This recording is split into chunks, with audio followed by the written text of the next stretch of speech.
Daniel Iboscus, que es consultor político, presidente de la Cumbre Mundial de Comunicación. Ellos todos los años desde la consultoría realizan este informe de radar, el índice de riesgo político. Y bueno, queremos saber cuál es la situación de la percepción de la política argentina hoy. Así que vamos a charlar con él, que muy amablemente nos atiende en la mañana de hoy. Daniel, buen día. Maximiliano Lecky y todo el equipo del Arranque desde Sónica te saludan. ¿Cómo te va? ¿Qué tal? Muy buenos días, un gusto estar en contacto con ustedes. Lo mismo, Daniel. Bueno, contanos un poco del informe, ponela en situación a la gente de qué trata el informe y después empezamos a analizar los números.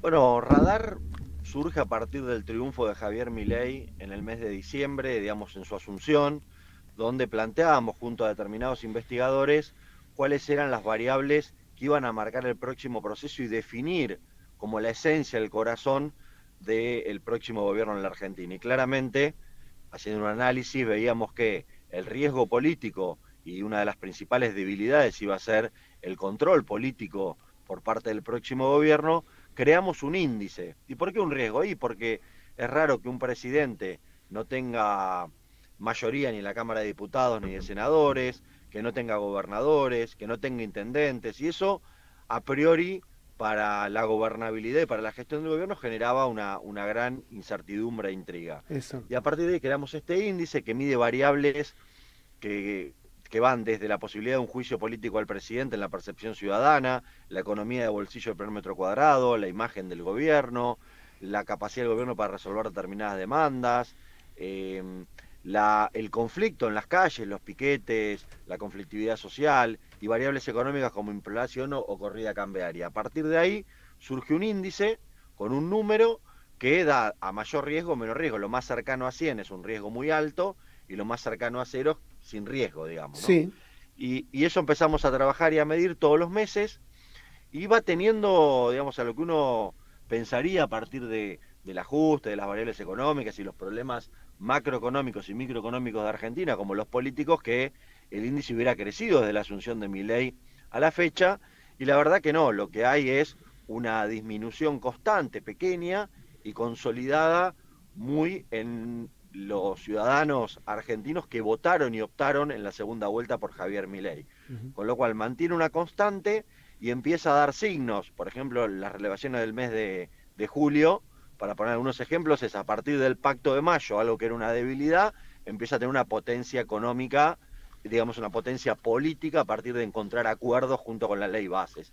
Y en términos económicos, la baja de la inflación como gran efector, sumado a que este sector de la sociedad argentina empieza a ver mejoras en la economía personal, tal vez por la certidumbre, por la expectativa hacia adelante, dan una consolidación en términos políticos y económicos en la opinión pública del gobierno de Javier Milei. Es decir, podemos decir entonces que los índices políticos se están consolidando y de alguna manera marcando una tendencia, o la gente cree que hay una tendencia a la mejora. Sí, cuando hablamos de la gente pensemos en el 54% que votó a Javier Milei, porque cuando hablamos de la gente tenemos que ver que hay dos Argentinas. La Argentina hoy está en estado de grieta absoluta y podríamos definirlo en términos electorales. Si miramos el último proceso electoral, podríamos decir la Argentina que votó a Milei o la Argentina que votó a Massa. Hay dos Argentinas que se mantienen bastante constantes y prácticamente sin opción para terceras opciones o terceras propuestas.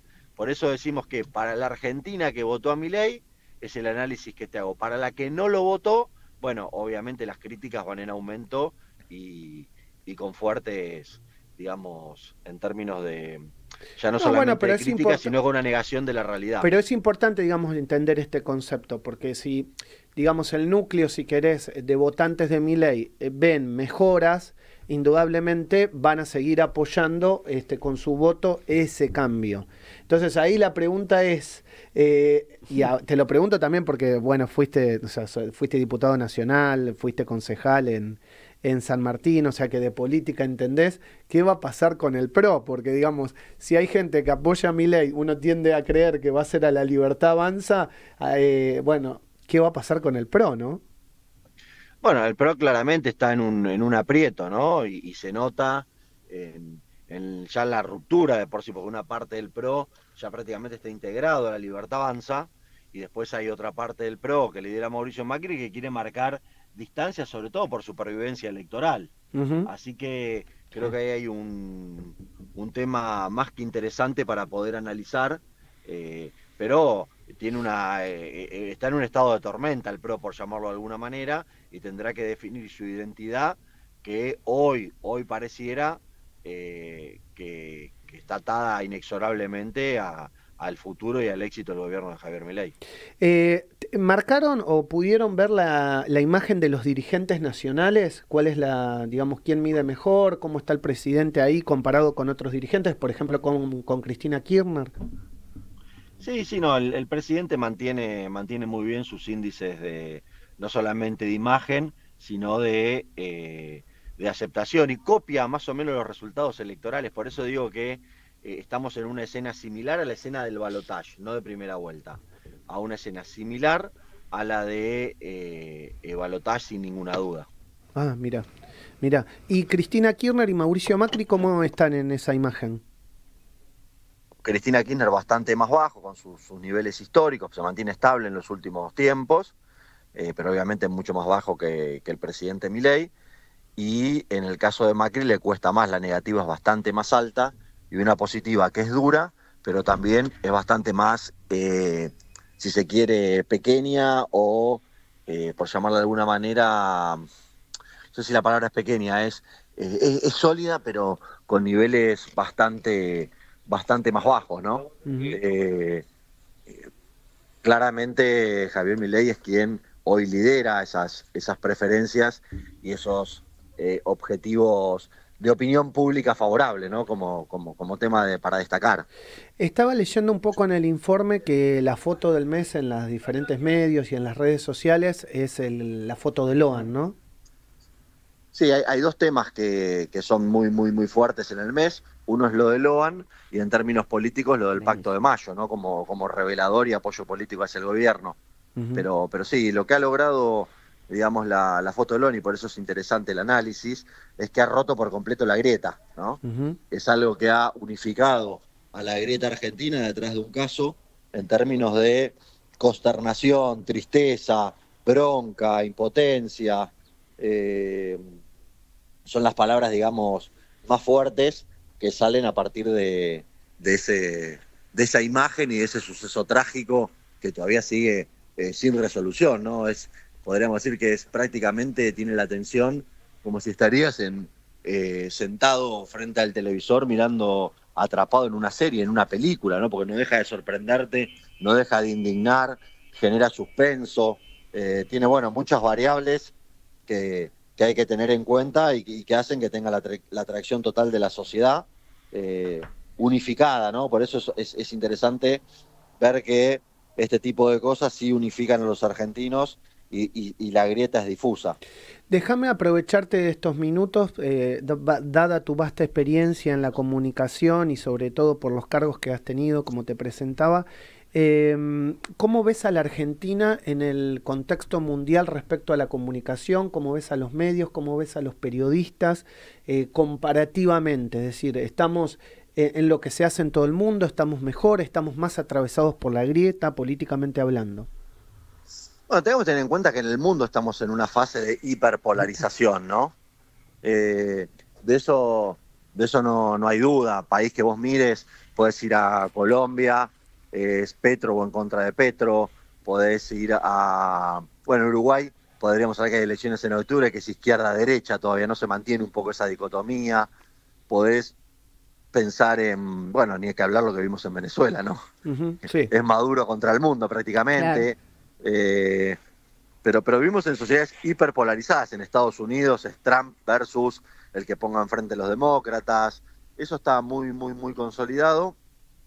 Y en términos comunicacionales, no, Argentina tiene un desarrollo y niveles muy importantes con respecto a la región. De hecho, Argentina, digamos, en términos de consultoría y comunicación se contrata mucho, se usa mucho.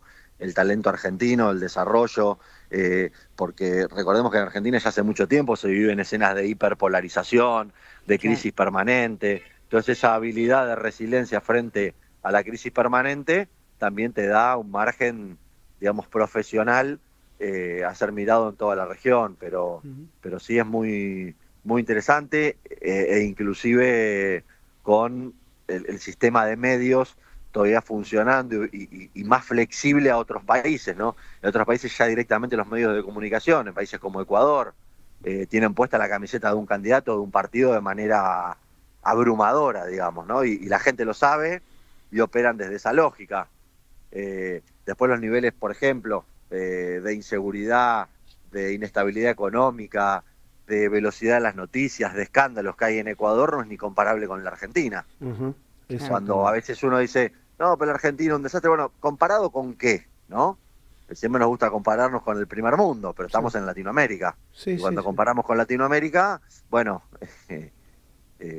diría, hay que defender todavía lo que tenemos conquistado y lo que representa la Argentina. Clarísimo, Daniel, gracias por estos minutos con Sónica, el abrazo de siempre. No, un abrazo para ustedes, muchos saludos. Bueno, pasó por nuestro streaming Daniel Iboscus, que es consultor político. Hablamos sobre el informe Radar, que es el índice de riesgo político, y como vemos, parece ser alentador para el gobierno respecto a lo que está pasando en la economía en general y en la política.